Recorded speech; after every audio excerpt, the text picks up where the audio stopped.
যায় না, সে চাকরি করবেন কেন? কি আপনি চাকরির রিজিকের মালিক বানাইছেন? কোটি কোটি জঙ্গলের প্রাণীর খানা যদি আমার আল্লাহ দিতে পারে, আমরা তো আরো দামি, আমাদেরকে আল্লাহ দিবেন না? আপনার অন্তর এত ছোট কেন? মিডা লাগায় কথা শুনতে আইছেন না?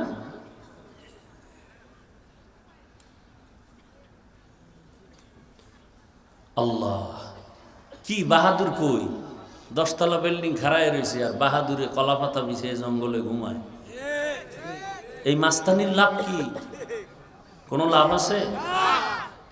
কয়দিন নমরুদ কই, ফেরাউন কই, সাদ্দাত কই, সাদ্দাম কই, গাদ্দাফি কই, বুশ কই, আরোরা কই, কিছুদিন পরে শুনবো আপনারা কই। আকাম করলে তো আপনারও বিল্ডিং থুইয়া পালাই তুই। একই তো নিয়ম। নিয়ম কি দুই নাকি? টাকা দিয়া সম্মান কিনলে কি হয়? প্রথমে ফুলের মালা, ফাইনালে জুতার মালা। আর আমরা সম্মান কিনার জন্য ঘুরি না, আল্লাহর কাছে ভোর রাত্রে কান্না করি। বঙ্গোপসাগর কুয়াকাটার থেকে একটা থাপ্পড় দিয়ে আল্লাহ বগুড়ার জমিনে চেয়ারে বসায় বয়ান শুনাইতেছে। কোন দল আইলো আর গেল জানার দরকার নাই। এমপি সাহেব দেখছে, হুজুর আপনার নাম শুনছি, দেখা হয়ে গেছে, দোয়া করেন। আর আপনি এই এমপির পিছে ঘুরতে ঘুরতে পায়ের চামড়া শেষ। যখন চেয়ারে বসাই দিয়েছেন, এবার দেখা করতে গেলে 1 সপ্তাহ আগে সিরিয়াল লও। টাকার সম্মানের জ্বালা কেমন! আপনি তো গোলাম, ও জানে, ওরা তো কিনে ফেলাইছি 500 টাকায়। অতএব যেদিন কমে দিন, রাইতে কমু, রাত 3টায় আসবি, কয়েকদিন ঘুম বা কোন এমপি আমাকে বলতে পারবে? বরং এমপি অপেক্ষায় থাকবে, হুজুরের সাথে একটু দোয়া নেওয়ার জন্য আসি। এটা টাকা দিয়ে কিনছি? আপনাদেরকে বুঝাবার জন্য বলছি, ছোট করতেছি না, বুঝাবার জন্য বলি। আল্লাহ বিবেক দিছে, বুঝেন না কেন? কেন বুঝেন না? মহামারী করোনা, স্কুল কলেজ বন্ধ, ফ্যাক্টরি চাকরি ব্যবসা গাড়ি সব বন্ধ, মাদ্রাসা তো বন্ধ হয় নাই। দেখার পরেও মানেন না কেন? বাবার করোনা, ছেলে পাশে যায় না, যদি মরে, শেষ পর্যন্ত বাবায় মরেই গেছে। এলাকার গরিবের কয় কিছু টাকা দিলাম, লাশটা রাস্তায় থুইয়াই। এই শত শত করোনার লাশ আমাকে হুজুরেরা, আলেমরা কাঁধে নিয়ে গোসল করাইয়া, কাফন পরাইয়া, জানাজা দিয়ে কবরে রাখছে। একটা হুজুরও তো করোনায় মরে নাই। এগুলো চোখের সামনের কথা, তো গাইবি বয়ান না, এত নগদ বয়ান।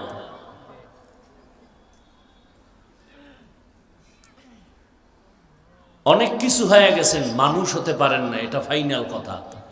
আমি মাওলানা হইছি, বক্তা হইছি, মানুষ হতে পারিনি।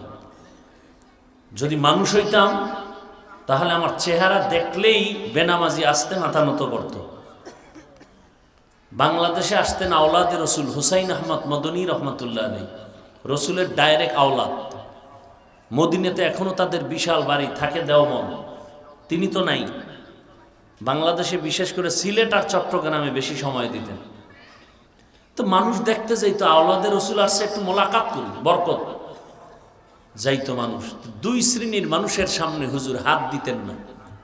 ওরা হাত দিলেও হুজুর ফিরাই দিতেন আর বলতেন, এই দুশ্মন।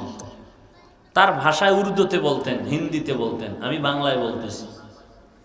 তুমি দাড়ি কেটে রসুলকে কষ্ট দিতেছো, তুমি তো রসুলের দুশ্মন, আমি তো রসুলের আওলাদ, আমি দুশ্মনের সাথে তো হাত মিলাতে পারি না, ভাগো।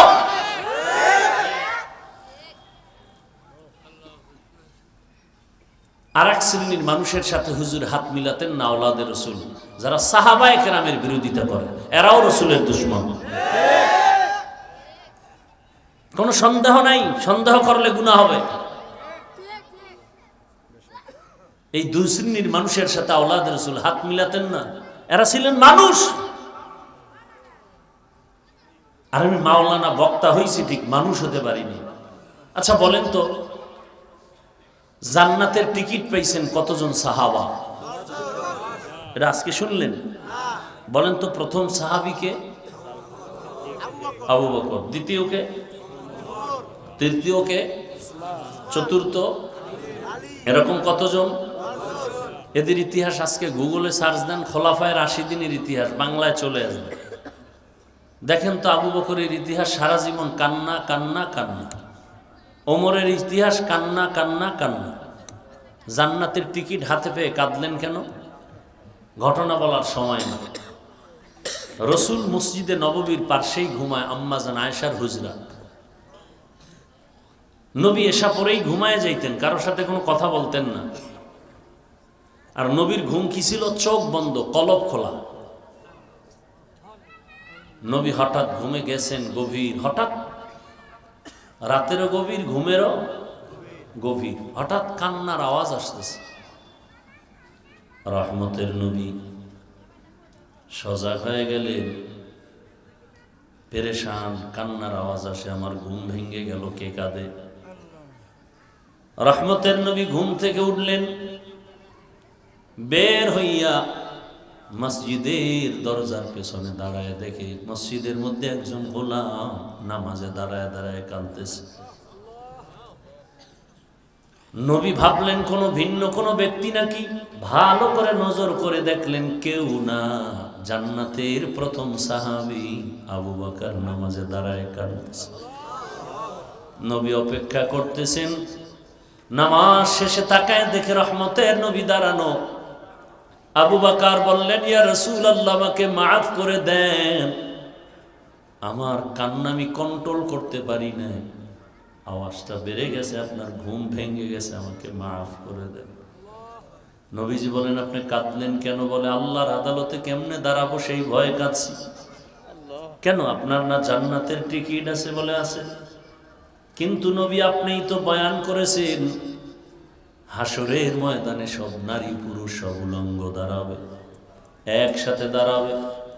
হাসরের ময়দানে সূর্যের গরম, জাহান্নামের আগুনের আওয়াজ, আবার আল্লাহ রাগ করে আওয়াজ দিবেন, হুঙ্কার দিবেন, লিমানিল মুলকুল ইয়াউম লিল্লাহিল ওয়াহিদিল কাহ্হার।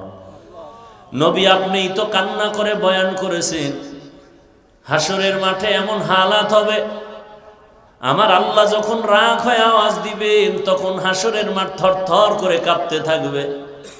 এমন কঠিন সময় নবীরা পর্যন্ত কান্না শুরু করবেন। আদম নবী কাঁদবেন, মুসা নবী কাঁদবেন, ঈসা নবী কাঁদবেন, ইব্রাহিম নবী কাঁদবেন, সব নবীদের কান্না। নবীরা যদি কান্না করে, আমি আবু বকরের উপায় কি? ওই দিন আল্লাহ পাক আমি আবু বকরকে ডেকে যদি বলেন, আমার জান্নাতের জন্য কি আমল নিয়ে আসছো?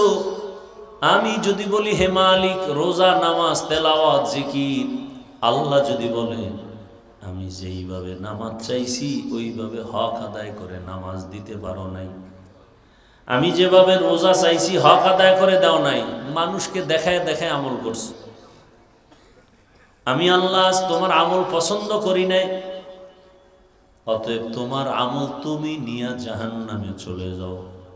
আল্লাহ যদি বলেন, ওই সময় কে আমাকে ফিরাবে? ওই ভয়ে আমি চোখের পানি ছেড়ে কান্না শুরু করেছি, আমি আল্লাহর আদালতে কেমনে দাঁড়াবো? বড় কঠিন হালাত। এভাবে বলতে থাকলে সারা রাত চলে যাবে। ওমরে ফারুককে নবীজি বলেন, আকাশের দিকে তাকায় দেখো কত তারকা, গণনা করা যায় না। আমার ওমরের আমলে তো বেশি গণনা করা যায় না। ভালো করে বুঝেন, সব নবী রাসূল আমার আল্লাহর আশিক, আর আমার আল্লাহ হলেন শুধু মুহাম্মদের আশিক। বুঝেন বুঝেন। আবার ভিন্ন লাইনে সব সাহাবারা নবীজির আশিক, আর নবী শুধু ওমরের আশিক। বুঝেন না? বুঝার মেধাও নাই। সব নবী রাসূল আল্লাহর আশিক। আল্লাহ কার আশিক? নবীজির আশিক। ব্যবধান আছে না নেই? আবার সমস্ত সাহাবায়ে কেরাম আমার রসুলের আশিক, আর আমার রসুল হলেন একমাত্র ওমরের আশিক। তার মানে ওমরের মর্যাদা কত বেশি, হিসাব করেন। কিন্তু কপাল খারাপ, বাংলাদেশে কিছু টুপিওয়ালারা পর্যন্ত সে ওমরকে ভণ্ড বলার দুঃসাহস পায়। কত বড় বেয়াদব, চিন্তা করেন। বেয়াদবির তো একটা সীমানা থাকা উচিত। ওমরে ফারুকের ঘটনা বললে রাত পার হয়ে যাবে। অর্ধজাহানের খলিফা ওমর, কোনো বডিগার্ড নেই, একা একা রাতের বেলা ঘুরে আমার জনগণের কি হালাত, আর আমাদের নেতাদের কি হালাত। ভোট পর্যন্ত পায়ে ধরতে গিয়া রাতে ঘুমাবে না, কিন্তু চেয়ারে বসলে সারা বছরের খুঁজে পাওয়া যাবে না।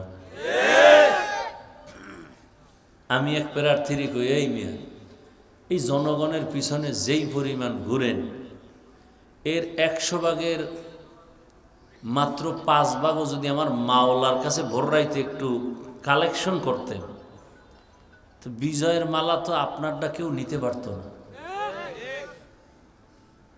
নামাজও পড়ে না, মনে করছে জনগণ সব উল্টায় দিবে, মাওলার সাথে সম্পর্কের কোনো দরকার নেই। অথচ সারা রাত চাইলেই কিন্তু তাহাজ্জুদ পড়তে পারে, পারে না?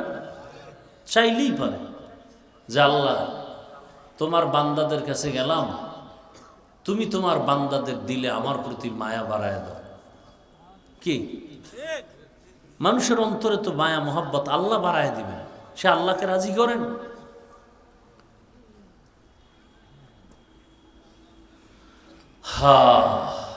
ওমরে ফারুক ঘুরে ঘুরে দেখে কি হালাত।